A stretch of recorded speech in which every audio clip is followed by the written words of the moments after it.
तो चलिए शुरू करते हैं। नमस्कार दोस्तों, स्वागत है आप सभी का हमारे इस पॉडकास्ट में।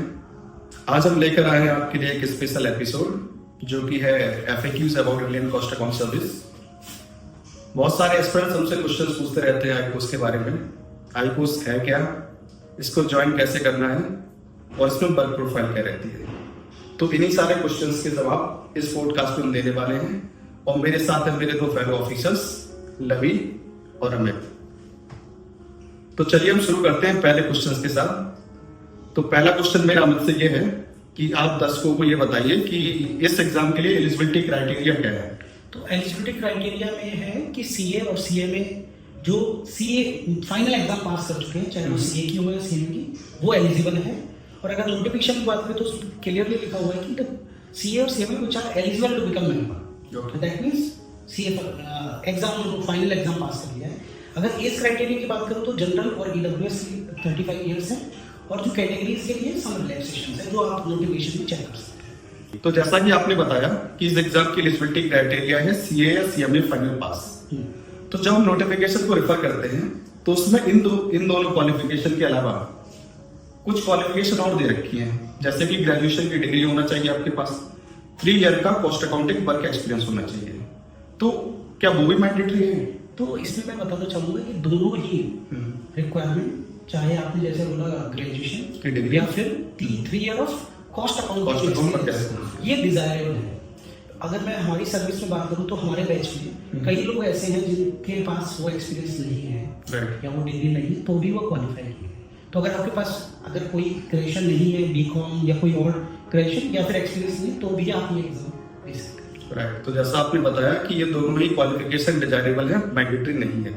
अगर आपके पास ये क्वालिफिकेशन नहीं है तो आप परेशान मत होइए, आप सीए या सीएमए फाइनल है तो आप वेल इक्विप्ड है इस एग्जाम को देने के लिए। ओके, तो चलिए हम चलते हैं अपने तीसरे क्वेश्चन की तरफ। तीसरा क्वेश्चन मेरा है, मैं लवी से चाहूंगा कि दर्शकों को बताएं आईकोस के बारे में। आईकोस सर्विस है क्या और इस सर्विस के मायने क्या हैं? तो ICoAS service Indian cost account service को बोलते हैं एंड ये one of the 6 accounting services है जो सेंट्रल गवर्नमेंट में सेंट्रल सिविल सर्विसेज में आती है आपकी। और इसके अलावा ये लेवल 10 की जॉब है, लेवल 10 एज पर 7th पे commission.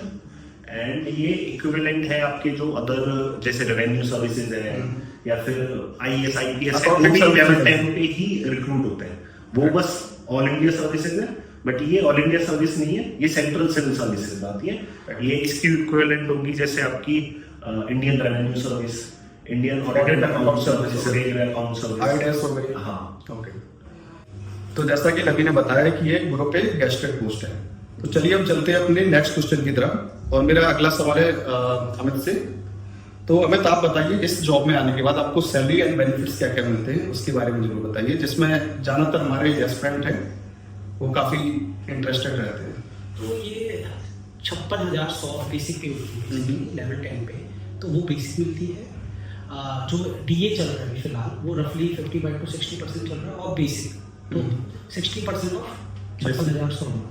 HRA in Delhi it is 30%, then 30% of basic, TA roughly 10K and then NPS। तो इन सबको अगर मैं कंपोनेंट को मिलाऊं तो रफली मेरी सैलरी बनती है 1,30,000 ग्रॉस सैलरी। उसमें से 21 और 22 के अराउंड NPS में कंट्रीब्यूशन हो जाता है और बाकी कैश नहीं। और ये हर साल आपका रफली 6 to 7% इंक्रीज होता है अगर नॉर्मलाइज करके हम। राइट। तो जैसा कि अमित ने बताया कि सैलरी लेवल 10 पे है एज पर 7 CPC। तो मैं आपको ये भी बताना चाहता हूँ कि ये एपेक्स लेवल की सैलरी है। इवन जो UPSC सिविल सर्विसेज से लोग सिलेक्ट होते हैं उनकी भी यही सैलरी रहती है। स्टेट सिविल सर्विसेज में जो लोग सिलेक्ट होते हैं उनकी भी सेम सैलरी रहती है। तो लेवल 10 एंट्री लेवल का एपेक्स लेवल है सैलरी का। राइट। तो अगला क्वेश्चन मेरा लवी से है कि आप इस सर्विस में जो प्लेस ऑफ पोस्टिंग रहती है उसके बारे में बताएं, कहाँ कहाँ पोस्टिंग होती है हम लोगों को। तो इसमें मेजरली पोस्टिंग्स तो दिल्ली में ही रहेंगी आपकी, मेजरली मिनिस्ट्रीज में डिपार्टमेंट्स में ही पोस्टिंग्स होती हैं। कुछ पोस्टिंग्स हैं हमारी जो क्या कहते हैं आपका GST डिपार्टमेंट्स में, तो वो मेजरली बाहर है। कुछ इसरो में या फिर DRDO में है, वो दिल्ली के आउटसाइड लोकेशन है। बट मैं बोलूँगा 80 to 90% ऑलमोस्ट आपकी जॉब्स यहीं पे रहेंगी। और इवन जो 10 to 20% है वो भी आपकी इनिशियल लेवल में 7 to 8 years ऑफ सर्विस में, जहाँ पे आप जा सकते हो। अदरवाइज उसके बाद भी ऑलमोस्ट सारी पोस्टिंग आपकी दिल्ली में ही है।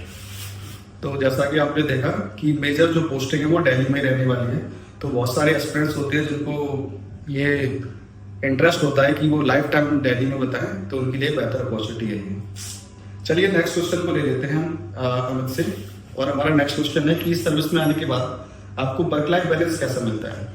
ओके, तो वर्क लाइफ बैलेंस की अगर मैं बात करूँ तो जो ऑफिस टाइमिंग है, जैसे क्योंकि जो हम ज़्यादातर इस सर्विस में प्रोफेशनल हो गए हैं, तो compare to private sector work life balance better है।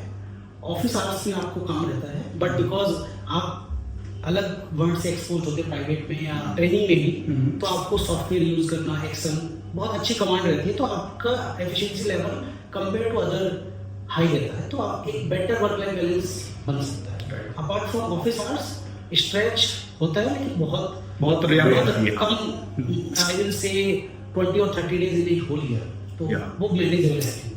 इतना तो मैनेजेबल होता है ये सब, वो भी स्ट्रेच आपको बहुत ज्यादा नहीं करना। राइट। चलिए हम नेक्स्ट क्वेश्चन को ले लेते हैं। नेक्स्ट क्वेश्चन मेरा लवी से है कि इस सर्विस का प्रमोशन पाथ पे क्या रहता है, आप कहाँ पे ज्वाइन कर सकते हो और आप कहाँ तक पहुंचोगे, उसकी एक टेरिटरी हमको डिफाइन करिए। सो इनिशियल पोस्टिंग हमारी एज असिस्टेंट डायरेक्टर होती है, देन उसके आफ्टर 4 years आप एलिजिबल हो जाते हो to be promoted as deputy director, after then joint director. सब में different years of service required है कि आपने इतने ईयर्स लास्ट पोस्ट पे दिए हैं जब भी आप एलिजिबल होंगे नेक्स्ट प्रमोशन के लिए। ये आप क्या कहते हैं हमारे रूल्स में देख सकते हैं, 2015 रूल्स हैं आईकॉस के, सो उसमें पाथवे दिया हुआ है, बट आप एंड तक लेवल 17 तक जाते हैं, जो चीफ एडवाइजर जो कि इस सर्विस के एपेक्स हेड है, चीफ हेड।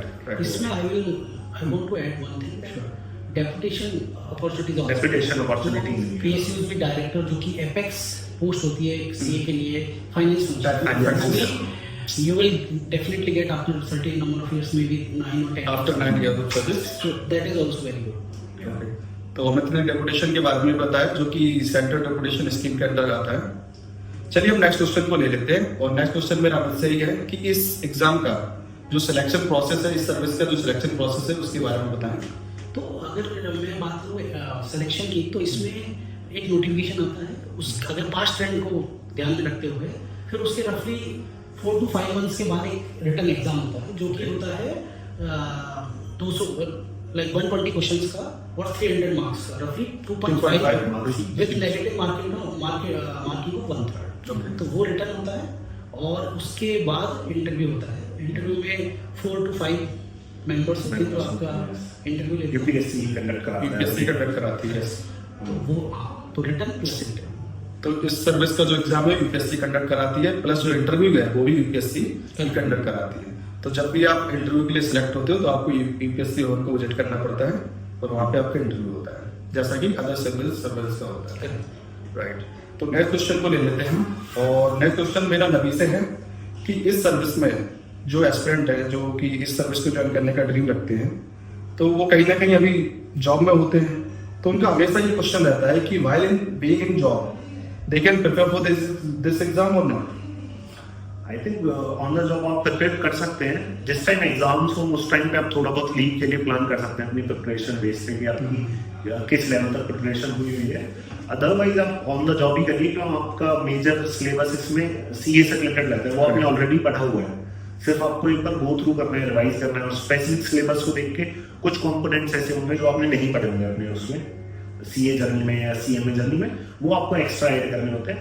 एंड कुछ चीज़ों पे कमांड बनानी होती है, जैसे प्रैक्टिकल एस्पेक्ट्स हो गए, प्रैक्टिकल क्वेश्चंस, न्यूमेरिकल्स जो होते हैं, तो उन पे थोड़ी सी कमांड है, बट आप जॉब के साथ क्यों क्या कहते हैं, क्यों इसका बहुत ज्यादा फिक्स वो नहीं होता कि कब एग्जाम्स होंगे, नोटिफिकेशन भी जो है नोटिफिकेशन छोड़ के भी नहीं बैठ सकते। हाँ, जॉब छोड़ के तो मैं रिकमेंड भी नहीं करूंगा किसी को कि बैठे, क्यों नोटिफिकेशन के बाद भी आपका रिटर्न एग्जाम कब होगा कुछ आइडिया नहीं, उसकी ऑलमोस्ट 1.5 month पहले नोटिफिकेशन आती है कि आपका एग्जाम ये इस डेट को होगा, तो उसके बाद आप प्लान करिए, उससे पहले थोड़ा बहुत प्रिपेयर कर सकते हैं आप नोटिफिकेशन के बाद, बट जो जब एग्जाम की डेट्स आउट हो जाए उसके बाद आप लीव्स प्लान कर सकते हैं अकॉर्डिंगली कि आपकी क्या लेवल ऑफ प्रिपरेशन है। तो ऐसे कोई रिक्वायरमेंट है नहीं कि आप जॉब छोड़ के घर पे बैठ जाए। नहीं, बिल्कुल तो इसमें बहुत ज्यादा फिक्स शेड्यूल नहीं है कि आपके एग्जाम्स कब होंगे। और मुझे लगता है कि जो स्टडी का जो पैटर्न है, हाँ। जो सिलेबस है, वो भी ये डिमांड नहीं करता कि आप फुल टाइम इसमें बहुत ज्यादा ना तो करंट अफेयर्स बेस्ड बहुत ज्यादा क्वेश्चन आएंगे, अगर आएंगे भी तो मेजरली फाइनेंस रिलेटेड होंगे, बट वो भी बहुत कम वेटेज लगते हैं। और वो भी आपको सिलेबस डिफाइंड है, तो इसमें सारा उसी से रिलेटेड होंगे।